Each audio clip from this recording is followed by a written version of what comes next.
Three of us. Yes. Should I go? Yes. Good evening. I would like to call this meeting of the Glendora Library Trustees to order at 7 p.m. on June 21st, 2021.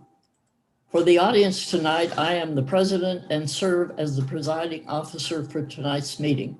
Before we move forward, I would like to announce that in response to executive orders issued by Governor Newsom, the city is conducting a teleconference public meeting utilizing Zoom video communications. This allows the city to continue to conduct essential business and comply with public health administration recommendations to protect the public and city employees, practice social distancing, and limit exposure by not allowing in-person public meetings. To ensure that the public will be able to participate, public comments can be submitted as live comments during the Zoom meeting and via email at publiccomments@cityofglendora.org. Madam Clerk, would you do the roll call? Thank you, President Blum. At this time, I would like to conduct an oral roll call and request that each trustee respond with present when their name is called. Trustee Chu? Present. Trustee Merkley is absent. Trustee Toland? Present. Vice President Gutierrez is absent. President Blum? Present. 3 of 2 are present. We do have a quorum. Thank you. Thank you. Would you now join me in the Pledge of Allegiance? I pledge allegiance to the flag of the United States of America and to the republic for which it stands, one nation, under God, indivisible, with liberty and justice for all. Thank you. That brings us then to reordering of and additions to the agenda. Does anyone wish to reorder or add to tonight's agenda?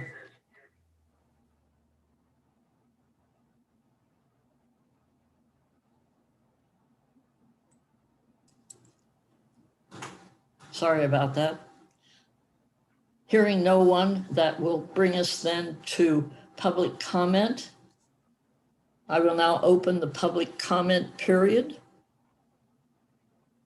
Members of the public may address the Board of Library Trustees on items listed on the agenda. Speakers are limited to 3 minutes, speaking once on both on or off agenda items. This is your time to speak uninterrupted. Please address your comments to me, the presiding officer. Public comments is limited to 30 minutes. If you would like to request to speak, select the raised hand icon in Zoom before the close of the public comment period. You will then be called on when your turn is up to speak. Have any public comments been received? Thank you, President Blum. At this time, we've received no requests via the Zoom meeting or through the email to speak during public comment. Thank you. Having none, I will close the public comment period. Brings us then to board statements and reports. Do any trustees have any reports or announcements? Hearing no one, brings us then to director and attorney statements. Statistical reports of the library director and library divisions. Director Stone. Thank you very much. Good evening, everyone. It's good to see you again. Because we have a printed strategic plan activity report later in the packet, we are focusing the director and division reports this evening on statistics.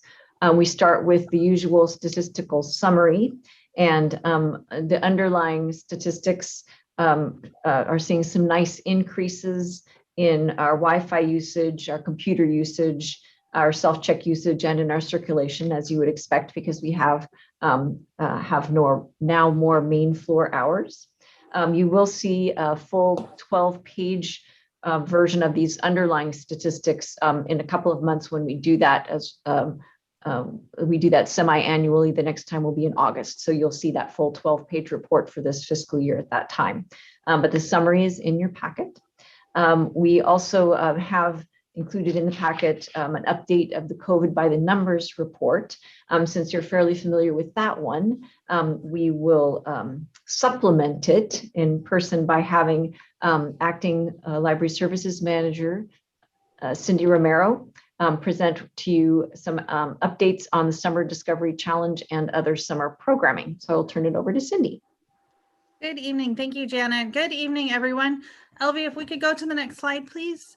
So the Summer Discovery Challenge started on June 1st. This was a bit of a change this year as we started a week before school was out. In the past, we waited until school's dismissal, but we thought starting earlier might help the teachers interact with their students and encourage them to come sign up. So a little bit different this year.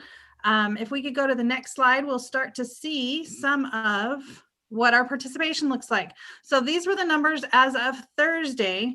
As of this morning, we have increased even further. So we now have a total of 944 readers who are signed up to maintain or improve their reading habits and skills over the summer. So that does break down to 77 babies. And for the most part, that's 2 and under, because we all know that it's super important even then for us to start encouraging those daily reading activities and habits. 631 youth, so that's preschool up through 12th grade, 196 adults, and 40 City of Glendora staff are participating in a staff challenge, which is a little bit different than the community challenge. If we could go to the next slide. Along with that, we are encouraging other activities to go along with the reading. So as of Thursday, again, we had 1,979 discovery activities. So these are things like look at the clouds or go stargazing or enjoy something with your family, different activities, different ways for people to explore and discover new things. We've had a total of 493 readers who have logged their reading. So while we have over 900 participants, not everybody always logs their reading. So we're getting close to 500 people that have actually logged in their reading. And we are now at a total of, hang on, I got to turn the paper over, 5,900 hours. So we've increased by a couple thousand hours over the weekend, which is amazing. Yay! Sorry. I get real excited when, we see those numbers go up. If we can go on to the next slide, please. So our programs and events this summer, we've had the ones that we've had so far. We had 8 people attend a Zoom meeting where they could learn about the spring and summer gardening in Southern California. What kinds of plants do well? What don't you want to plant? We even pointed out some of the things that's probably not best for you to plant. We had 17 people attend an in-person family trivia at Finkbeiner Park, which was really great. The families were there and it was just really neat to see them connecting with each other and just playing the game as a family. 27 people, little ones, attended in the park a creepy crawly science for kids. They got to learn about bugs. They got to see some up close. They got to see some under a microscope. They got to go on a scavenger hunt around the park to find different bugs. So they really got to explore bugs. Now, this is one that will happen 3 more times over the summer because we are doing slightly smaller programs this year. We're offering this several times throughout the summer so that more kids can participate. And we had 5 teens attend a Zoom escape room meetup where they got to get together to try and solve a murder mystery. Unfortunately, I understand their time ran out before they could quite unlock the key. But it was really neat to see them. I didn't participate in this one myself, but it was, from what I understand from the staff, the way they were working together to solve the puzzles. It was really neat to see how their skills are developing to work together, not just in person, but also online. So if we can go to the next slide, we'll start to see some of what is still to come this summer. So we have World Games for families. We have some in-person and some Zoom. Next week, we'll be playing Lotteria. We'll be playing chess and checkers, backgammon, bocce ball. We did have a bocce ball program scheduled for last week, which unfortunately we postponed due to the extreme heat. With many of our programs taking place outside this summer, we have put in some new guidelines. so that anytime the heat raises over a certain threshold, we will postpone, move a program inside, move it to Zoom, whatever we need to do to make sure that our families and our participants can stay safe. So we still have more World Games to come, more family trivia to come. Actually, tomorrow night at 7 on Zoom will be Disney-inspired family trivia. You're welcome to join. More of the creepy crawly science for kids, so more kids exploring bugs. It's really a lot of fun. And in the slime art for kids, we're going to see art combining with science. So the kids will get to make slime, but then also make art out of the slime. And then they get to stretch it and see how it plays together and how those bonds really work together to make it really neat. We'll be looking at gems and their colors, exploring the world of bees and honey, geocaching, a worldwide GPS-based hunt. One of our staff members is actually a geocacher. He put a geocache in the library. So if you're into geocaching at all, I understand there's places where you can learn how to find this. I don't know the sites myself, but he will be teaching others how to embark on a geocaching hunt. And so he'll be placing some extra caches around in the park as they do that. And we'll also be having some more teen meetups, both in person and online.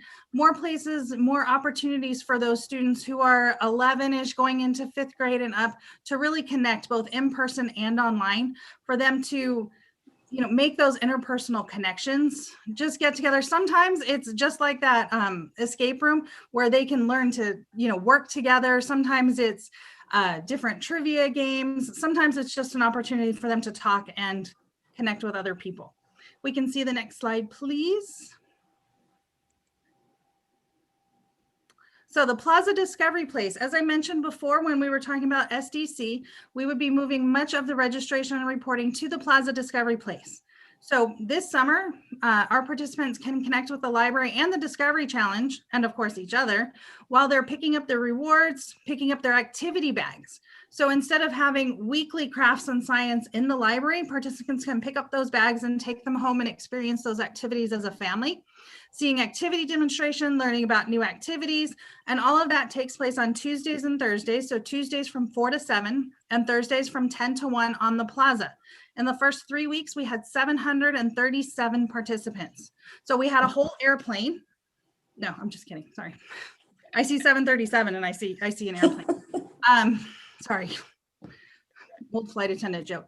But last week also, because of the heat, we were able to move the Plaza Discovery Place inside into the Bidwell Forum, again, to try and keep our staff and our community safe. We didn't want everybody outside when it was going to be 105.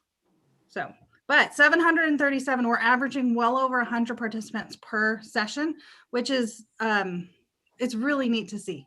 It's really neat to see all those families that are coming together to connect. If we can go on to the next slide. Storytime has started again.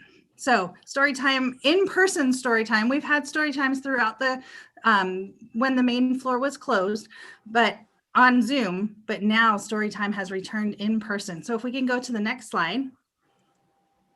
So young children and their families, they're learning and practicing their early literacy skills. They're engaging with stories and songs. They're connecting with other families.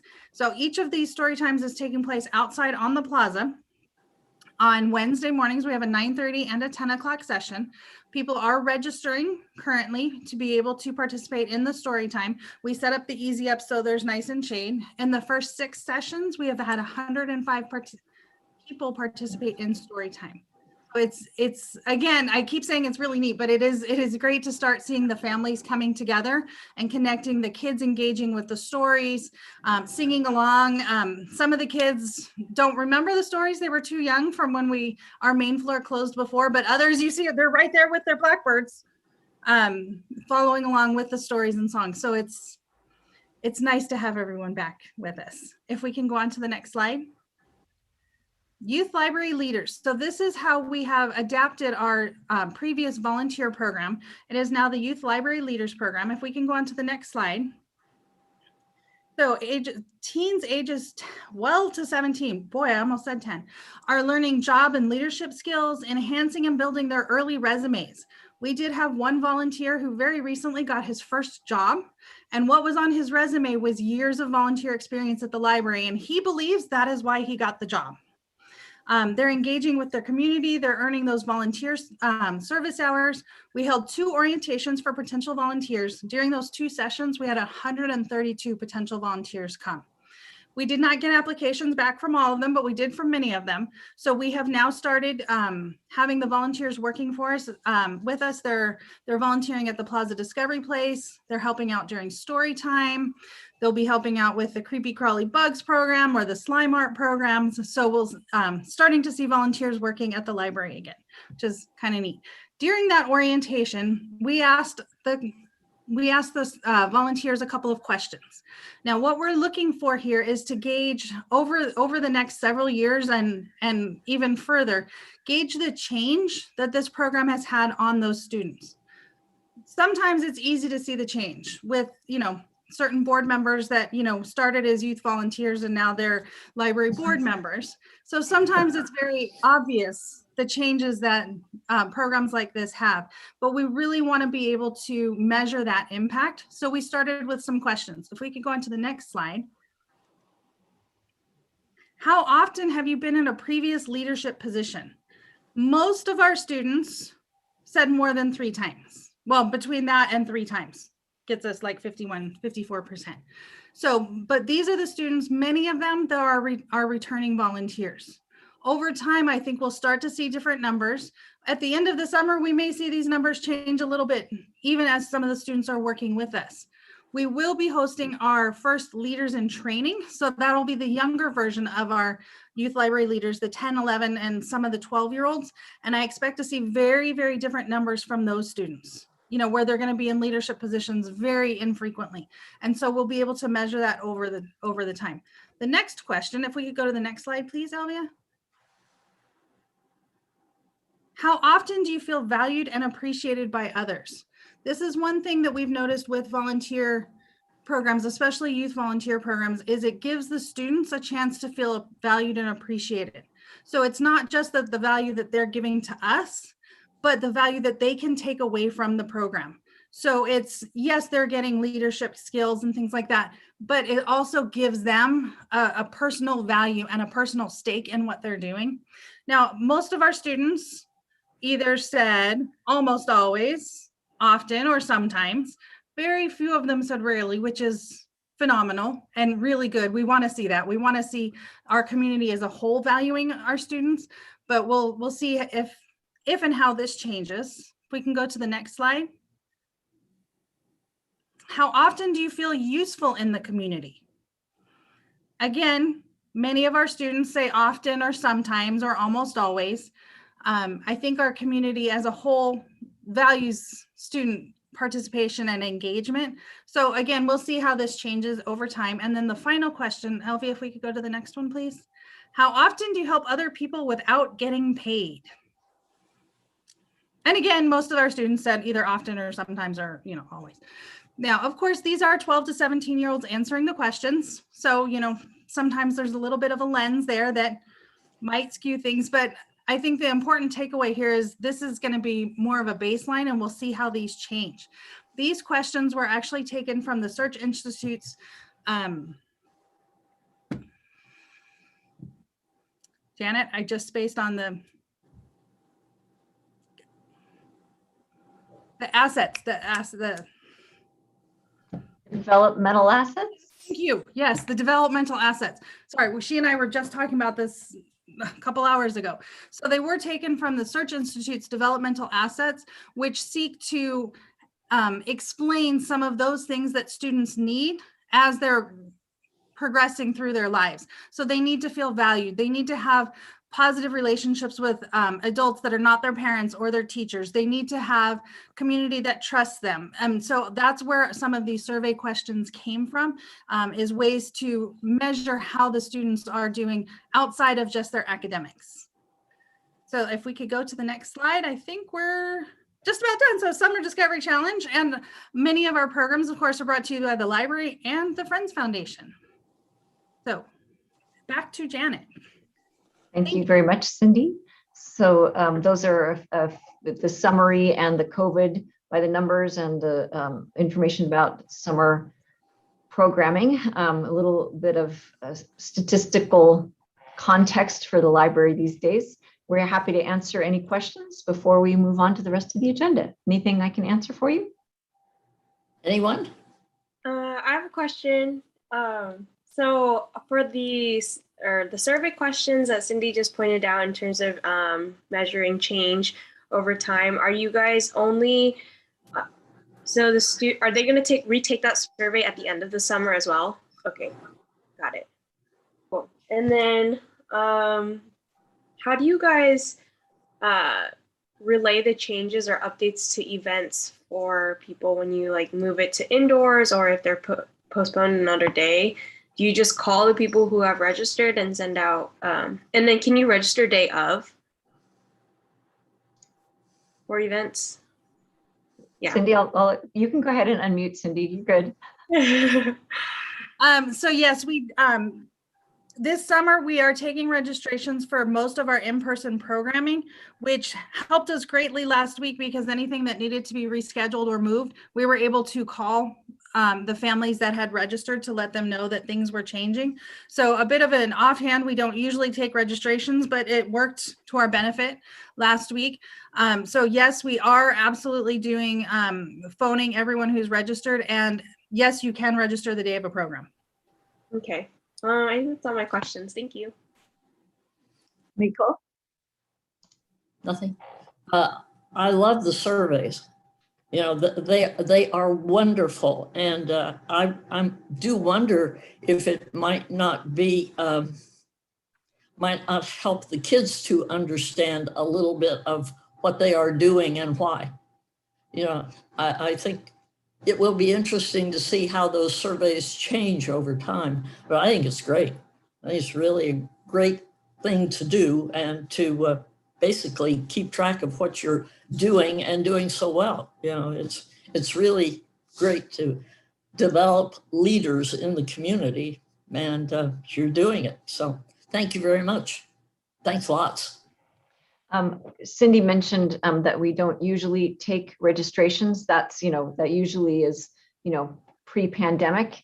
And depending on how that tool might help us stay flexible and offer other kinds of opportunities in the future that we couldn't without having that information, we may continue taking some kinds of registrations. So we'll just add that to our tool belt when it proves useful. Great.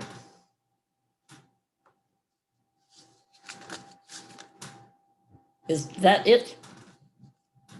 That's it from the library staff. Thank you. Okay. Thank you. That brings us then to special items. We were scheduled to have a presentation by the mayor tonight to our two trustees who will be leaving us after this meeting, but since neither of them could be with us this evening, we have no special items, which brings us then to the consent calendar. This is our second meeting seeing multiple items on the consent calendar. They are part of the new order of business described by the city clerk's team at the March trustees meeting. As before, items on the consent calendar will be enacted by one motion without individual discussion unless a member of the governing body requests specific items be removed from the consent calendar for separate action. Although there will be no separate discussion without removing items from the consent calendar, trustees may individually comment upon any item should they wish. Does anyone wish to comment on items 3 through 5? Seeing no one. Recording administrator. Thank you, President Blum. At this time, I will take a roll call vote. Is there a motion to approve the consent calendar items 3 through 5? So move. Is there a second? Second.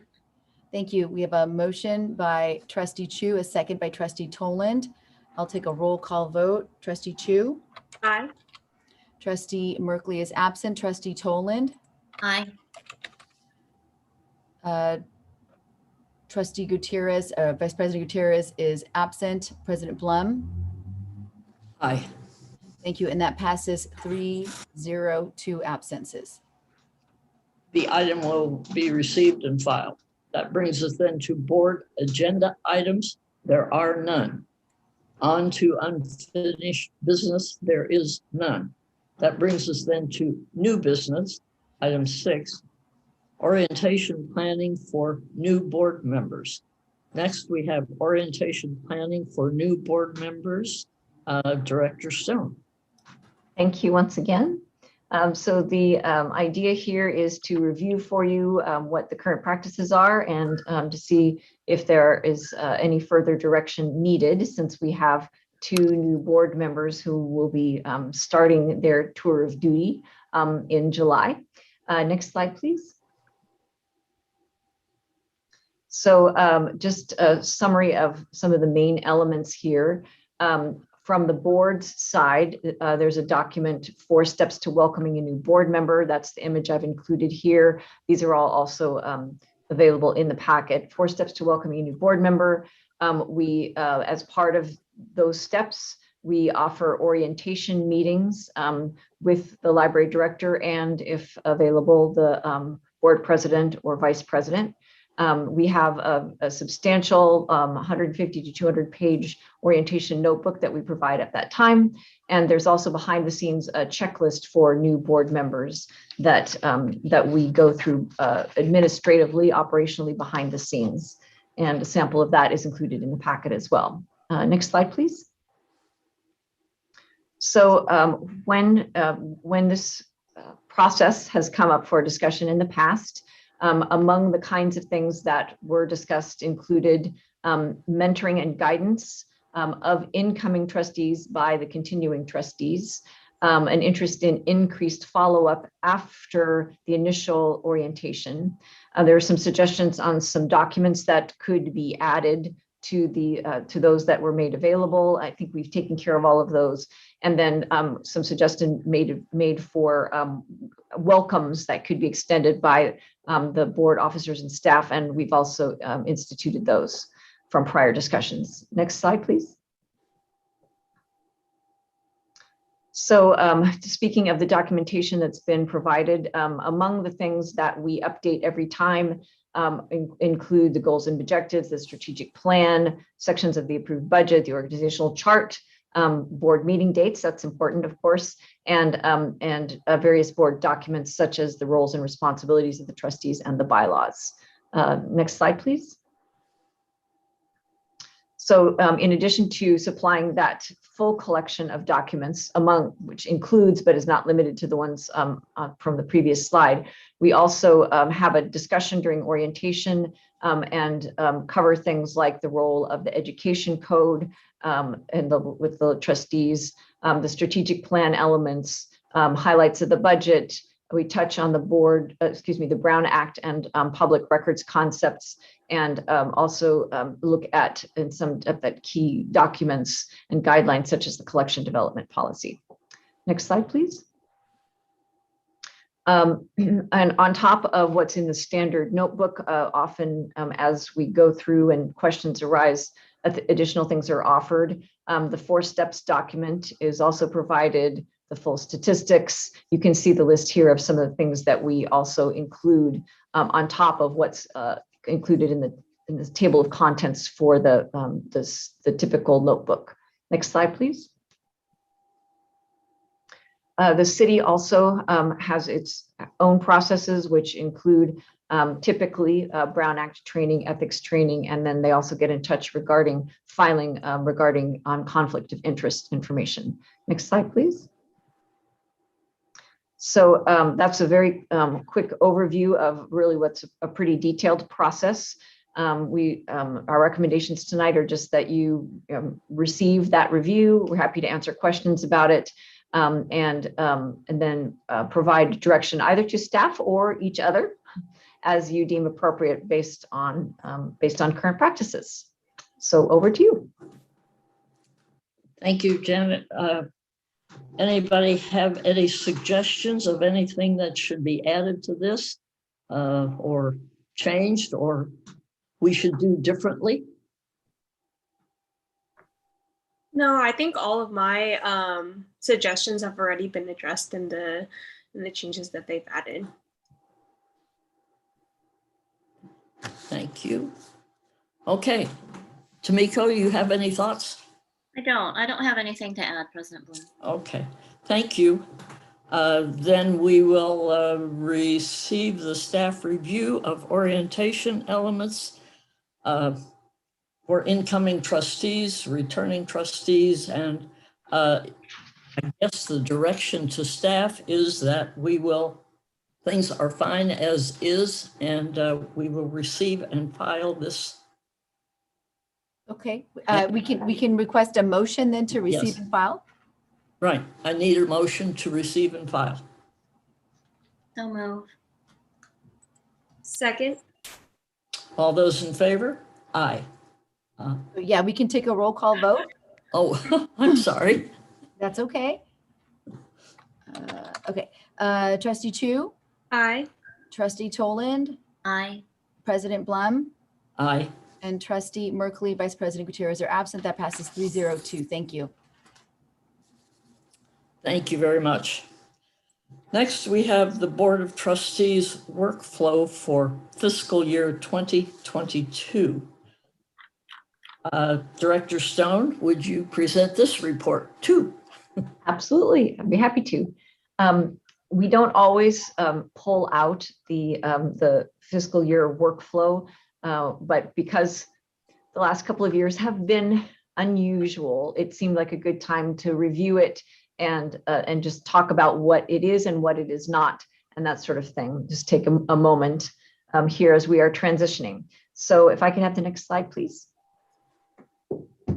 So the workflow, which is included each monthly packet with a recommendation to receive and file. The workflow covers July through June. This time you're seeing two of them. You saw one earlier in the packet for the current fiscal year that we are just concluding. And then we're here tonight to talk about next fiscal year. So it covers July through June. It's a living document. It's maintained throughout the fiscal year. So as things change, it gets updated. It is informational only.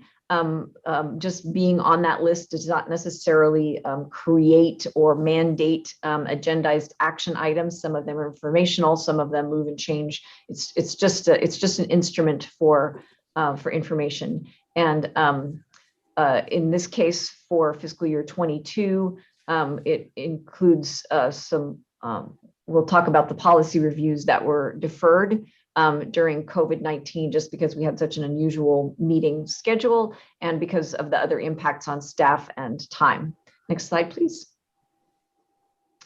So here is one of the main things that the library board does, of course, is routinely go through the city and library administrative policies and take staff's recommendations on any additions or updates or anything that that need to happen, discuss those, provide us guidance and that sort of thing. So I just wanted, in addition to things like COVID, sometimes interrupting that process, I just wanted to provide for you some context for some of these policies are impacted by broader discussions that are legal, that involve human resources or risk management, that may impact other city departments and require that kind of coordination. So certainly as we develop stronger partnerships with those parts of the city, some of these discussions take longer than when we were working independently, but also those policies are stronger, and we get in some cases some citywide cooperative visioning that we wouldn't have had in the past. So as we work through the scheduling of these, just wanted that to be part of your awareness, is that this can sometimes impact how fast we are able to turn these around. Next slide, please.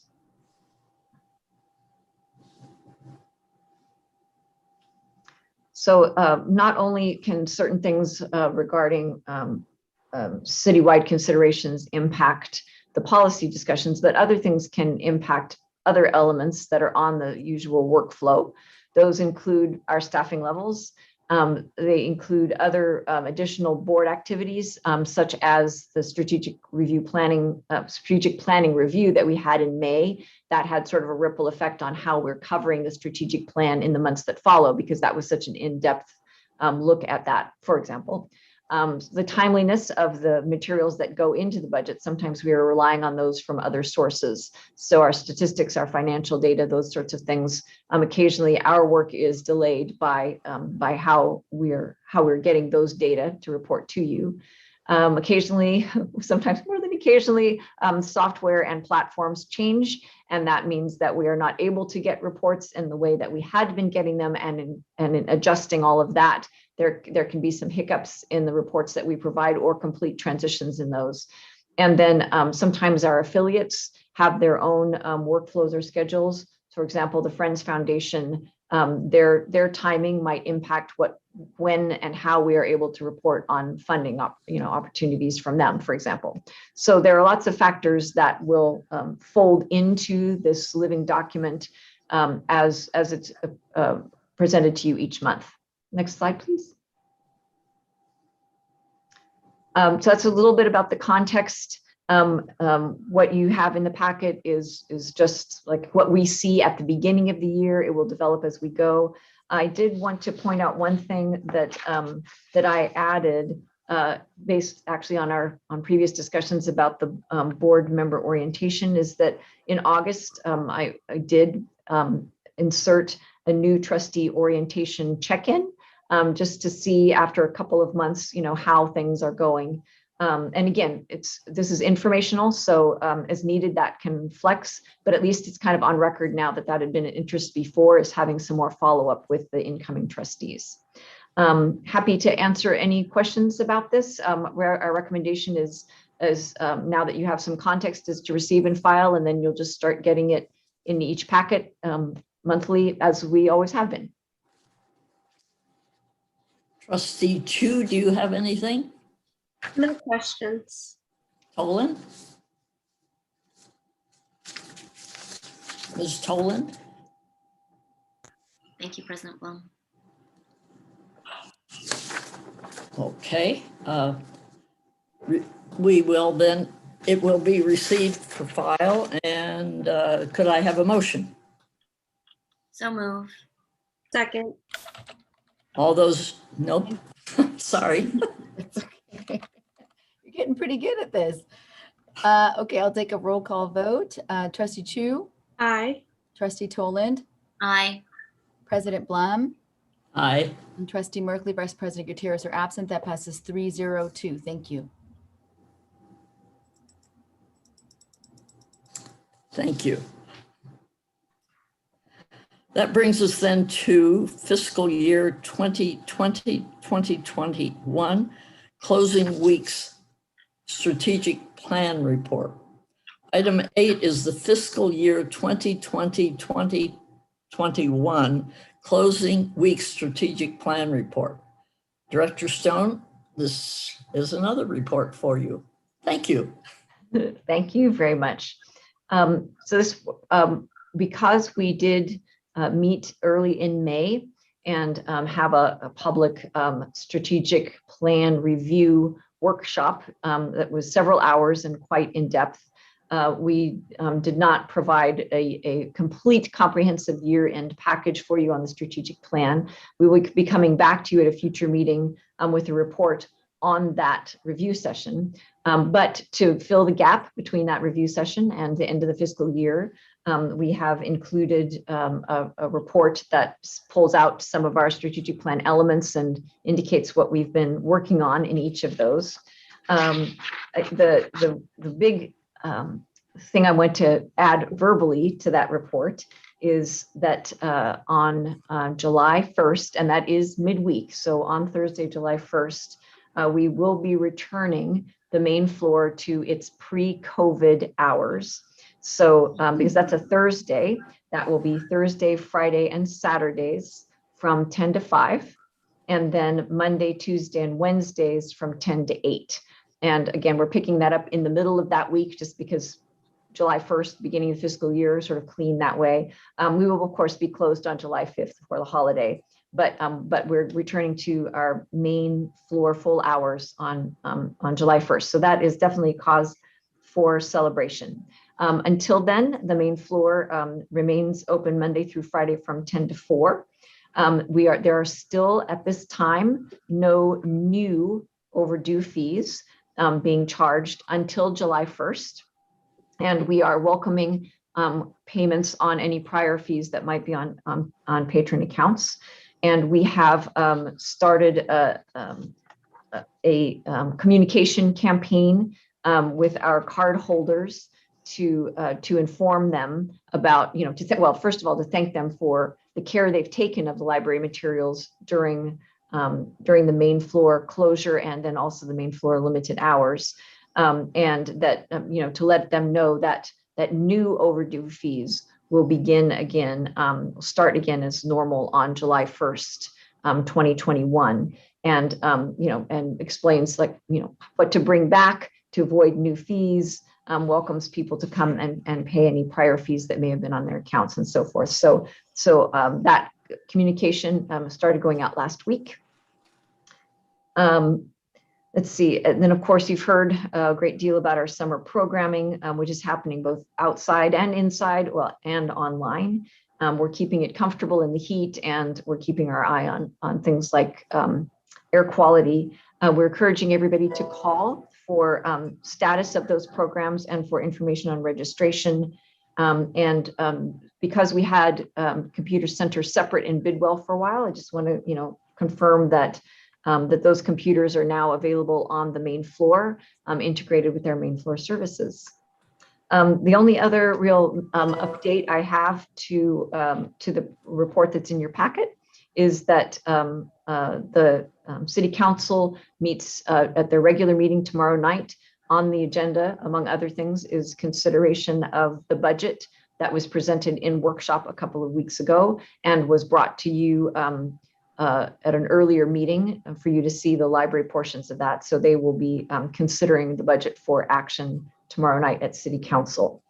And I just wanted to sort of conclude. I'm happy to answer questions, but before I do, I just wanted to give a shout out to the City Clerk's office. We had some staffing changes in the middle of preparing for this meeting, and bless their hearts, even with the council meeting in the same week, they were just so gracious in terms of supporting us as we made our way through preparing for this meeting with a staffing change on the team that usually prepares for it. So thank you so much, Ms. Elvia and everyone. We really appreciate all of your help.